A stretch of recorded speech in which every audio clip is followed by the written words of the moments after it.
Hello everyone. Happy Friday. We actually have the day off today. Woohoo! Yep.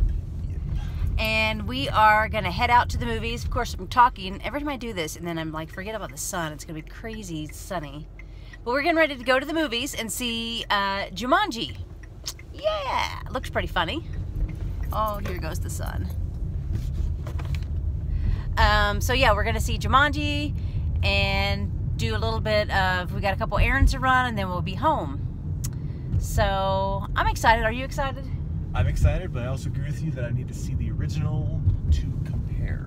Yeah. Because this isn't like a remake, right? It's like, would you call it a reboot? Yeah, because it's, I mean, from the previews that I saw, it's a different premise. It's a little different, I think. So I don't know. That's why we have to watch the old one again. So. There could be like a CGI Robin Williams in here somewhere. Oh, I hope not.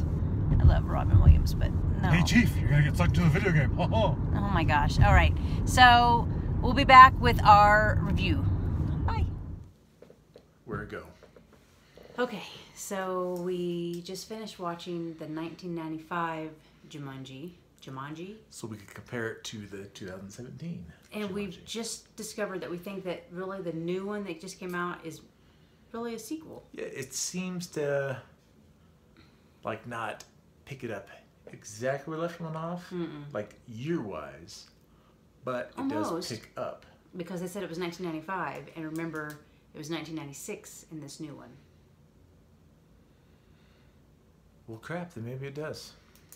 Oh, All right. pretty much, almost. Short time after. And the new one, it starts off with somebody running, and they find the board game Jumanji in the sand on a beach. And that's where it left off in the old 95 version. Yeah. Now, when I first saw the 95 Jumanji, I did not care for it. I've never minded. I've always thought it was, it was kind of entertaining. Now, looking at it now, like the special effects are really... Now that I just saw it again, I still don't care for it. Robin Williams is still hilarious. He always has been, always will. And Bonnie Hunt. Yes. She's funny. And David Allen And David Allen Greer, yeah. So, I mean, it's not the worst. Like you said, it's not the worst. I don't think it's bad. It's not the worst, but it's not like some movie that if I'm flipping through the channels, I'm like, oh, sweet, Jumanji. No. You have to watch it. I'm okay. But it was still okay. I don't feel like I just wasted my It was, time but watching here's it. my problem from when I was a kid. Okay. No matter what you roll, something bad happens. Yes. Like no one wants to play that game. No, but you don't know that until like you start playing, and then you find out that Yeah, but I'd I'd quit as soon as something like real bad happened. But I don't think you. But then I don't know. Anyways. Okay, roll the dice. Prostate exam. Oh my gosh. Anyways, so let's talk about the new one. The new one. Oh my gosh. I loved. It was so funny. Okay, and again, so you know we what? saw it in the D-box seats. Yes, best idea.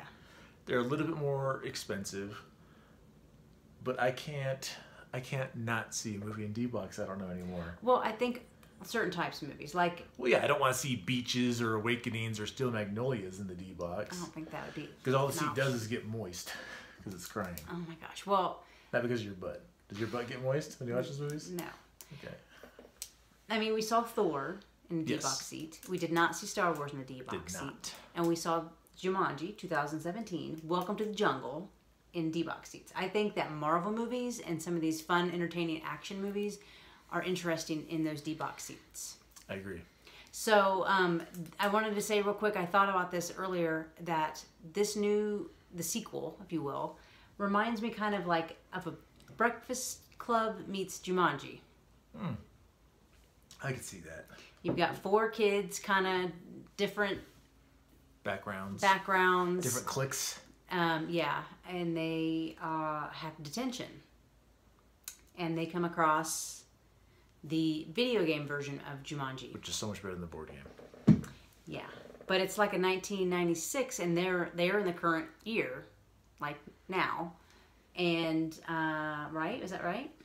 It was like current time. Yeah, because the first kid was in 96. So yeah, so Jumanji was found on the beach by a man, and he gave it to his son, and his son was like, "Oh, a board game," and it was 1996, And somehow when he opened it back up again the second time, it was like one of those little bitty game cartridges. Cartridges. Like the game was smart enough to know to change into a video game, so it got played. Yeah. So And he got just like in the sucked first up into movie, the '95 Jumanji, it shows some kids back in 1869 that are trying to get rid of the game. Yeah. So. And the funny part still to me though is they're trying to get rid of the game and they hear wolves howling, and the brother goes, "Don't worry, it's just a pack of wolves." I don't care what year it is, a pack of wolves scare the crap out of me. Those things will tear you from limb to limb. If I'm taking our dogs out for a walk, I'm not going to go, "Don't worry, boys. It's just a pack of wolves." It's just some coyotes. And you look like meat on a leash. Dinner. So this, again, when I first saw the original Jumanji, I know we'll disagree on that. I don't remember when I first saw it, probably TV or something, like just, showing on TV. I did not see it at the movies. I thought it was a kind of a unique, I was like, oh cool, so this game is like coming to life, it's coming outside into the world, and it's kind of interesting. This is cool. Again, they've just kind of changed it up quite a bit, and the four youths get sucked into the game. The four youths get sucked into the game, and they take on the avatars they've selected. You probably know this because you've probably either seen it or you've seen the previews, but it is hilarious because you've got the geeky kid that has no self-confidence, that's totally like a scaredy cat.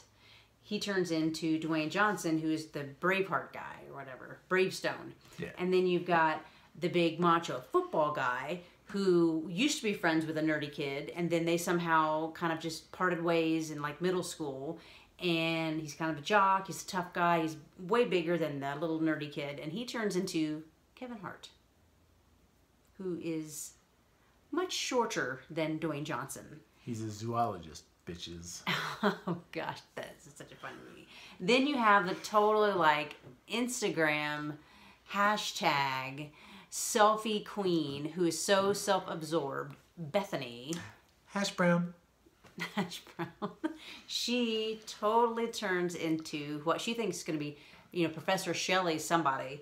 Oh, but no, that's for Jack Black. Short for Sheldon, which is a guy, and it's Jack Black. He was awesome. Funny. Well, everyone was great in the movie. Funny. And then the one that was mostly similar looked like was a really shy, very smart, kind of awkward girl who was just kind of like, yeah.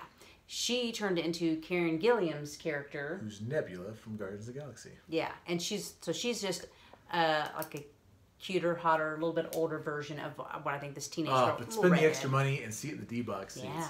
It's like a roller coaster ride at Disney World, but with a story, and like it picks up at weird times. Like my favorite part was the rhinoceros. The rhino stampede, and all of a sudden your chair just starts going. It's like you're like. Makes my middies start shaking. It made me feel like I was sitting on one of those little carousels at Kmart. I know, it's awesome. I'm already looking for Black Panther for sure is the next movie I want to see in the D-box. Yeah. So yeah, we discovered that really these Jumanjis were like kind of a sequel. It really was a sequel. It kind of picked up. And there's a lot of bit. similarities, like you pointed out how each one. Well, I don't want to talk about how each one ends, but they end kind of similar. Christmas time. Yeah. Oh, Yeah. She said it. I did. Well, I guess that doesn't ruin anything. No, it doesn't. And this movie. Spoiler alert. They did a great thing with music in this. For the newer one. Yeah, the redhead. I forget what her character's name was in the movie, but remember she was kicking butt. Martha, kicking butt. Well, that was her. But I mean the Avatar's character, and she had the skills to be like, hey, yeah. She's a man killer. Yeah. Killer of men. Yeah. So, but remember the song they were playing, like when she would start doing her dance. She had the dance skills. Yeah. Do you remember? No, I don't. That's what I'm asking you. Ooh, baby, I love your way. Oh, yeah. And I just, like you said, I agree with you. I love how they, like, you would never think of that song to be played when she, like, starts doing her butt-kicking moves and her dance moves that ends up to being, like, karate chopping guys. I don't remember her licking any butt. Anyways, butt-kicking. Oh. That was just, my bad. And then I liked at the end of when they did the credits. We didn't stay long enough, but I don't think there's any post-credit scenes. It's not a Marvel movie. I didn't stick around. I had to pee. Anyways, I Giant like soda's working its way through my urethra so fast. Oh my gosh, TMI. They played Welcome to the Jungle because that was kind of like the subtitle. What do you call that? Anyways, but I just made to point out that Welcome to the Jungle is one of those songs, in my opinion, that never gets old. Yeah, but why do you really like that song? Well, I do like it because... They play it at Paul Brown Stadium. Yes, because it's the jungle. 8 Sundays a year. Yeah. But I also like it because it's a great song. And it doesn't have a sound of like a specific like time, like an era. Like it doesn't sound 80s rock. It just is a fun song. It's timeless, man. Yeah, dude. Okay, so yeah, so I really like the new one way, way, way, way better. Way better. The old one, if it was on TV as a Food the Channels, not interested. The new one, if it's on a Food the Channels, I'm putting the remote down, I'm making some popcorn, and we're watching it. It's definitely not a movie that you have to see before you see the new one. We just wanted to see the old one to kind of remember. They did kind of do an homage, a kind of a throwback to Alan Parrish, who was Robin Williams' character in the original. And they did talk about, because the kiddo that got sucked in 1996, he mentioned how there was a hut there or some little place that he was living that had Alan Parrish's name, right? Yeah. Here's the thing, Throwback. whether you're interested in not seeing that one from 95, I almost think it's a good idea, even though I don't recommend the movie, I do kind of like the similarities and how it runs off. When you see the end of this movie, and then you remember the beginning of the 2017 Jumanji, I was kind of like, oh my gosh, yeah, we just saw that. Whoa. It just happened. Mine. And then, plus I was just excited because the credits started rolling and it was over, and I'm like, oh my gosh, I got to see those stupid looking monkeys anymore. They did have bad CGI, but It you know, looked it was horrible. 1995. You can't, come on. I don't care. Don't be so critical. But I thought we were supposed to criticize. Okay. Constructive. I get that, but still, like, we go out and I'm all, ooh, look at that, and you're like, don't point. I just know what I'm looking at. There's lots of stuff over there. So that was it. That was a really good movie that we saw yesterday. Was it yesterday? It was yesterday. So, we're going to watch some more movies. I don't know about tonight. I didn't say tonight. Okay. We're working on today's video, and you're talking about what we're going to do next. And we are watching it tonight. Oh, that's what I'm talking about. No, you're going to get scared. You're going to watch it, and we're going to do the video, and we're going to talk about it, and be like, yeah, clowns rule, woo, balloons, bitches. Anywho. Stay tuned for more Tall Tales. And short stories. I'm too scared to watch a clown. Clown.